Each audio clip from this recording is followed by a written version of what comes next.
चलिए अब आ जाते हैं स्टॉक्स पे, जिन स्टॉक्स पर आज सबसे ज़्यादा नजरें रहेंगी, सबसे ज़्यादा फोकस में रहेंगी। पहले तो लेकर आइएगा आप यूपीएल का शेयर स्क्रीन पर, क्योंकि यूपीएल के लिए दो डेवलपमेंट्स हैं।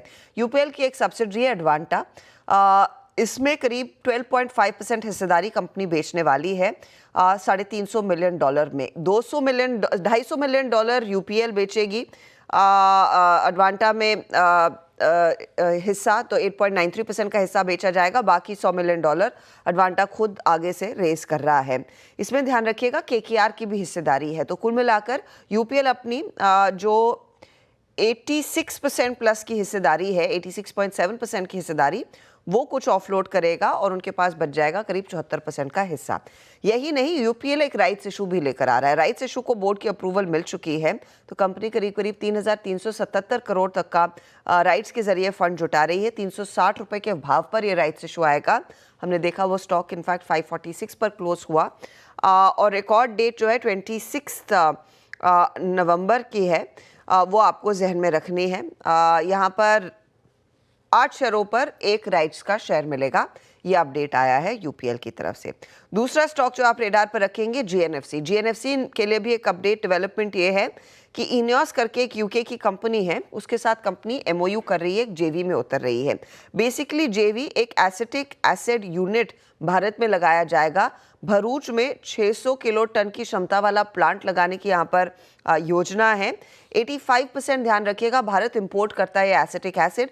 अब मेक इन इंडिया के तहत ये भारत में ही दोनों एंटिटीज मिलकर बनाती हुई दिखाई देंगी और उसके लिए एक बड़ी अपॉर्चुनिटी है, उस प्रेस रिलीज में लिखा गया था। तो वो स्टॉक आप रेडार पर रखेंगे। इसके साथ ही आप रखिएगा डॉक्टर रेड्डीज पर। डॉक्टर रेड्डीज पर बोलाराम हैदराबाद में दरअसल एक इनकी एपीआई मैन्युफैक्चरिंग फैसिलिटी है, उसमें फॉर्म 483 इशू हुआ है 7 ऑब्जर्वेशंस के साथ। उस पर कंपनी को पहले अमल करना पड़ेगा, फिर ही दोबारा अप्रूवल मिलेगा। तो वो एक अपडेट आता हुआ आपके लिए। एक और अपडेट दरअसल अदानी ग्रुप शेयरों के लिए आया है, वो आप रेडार पर रखिएगा, क्योंकि यहाँ पर मामला जो है अदानी के खिलाफ जाता हुआ दिखाई दे सकता है।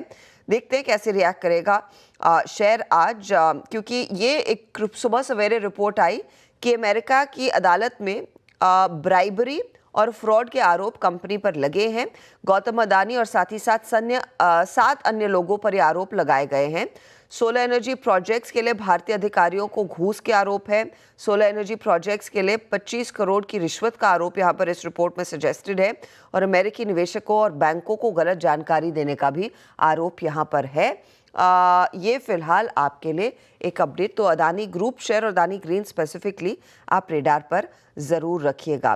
तो ये कुछ स्टॉक्स हैं जो आप जहन में रखेंगे। आईआरसीटीसी महाकुंभ 2025 के लिए प्रयागराज के लिए एक महाकुंभ ग्राम लॉन्च इन्होंने किया है और टैरिफ 6,000 प्रति व्यक्ति से शुरू हो रहा है। तो काफ़ी इंटरेस्टिंग डेवलपमेंट्स यहाँ पर आ रही है।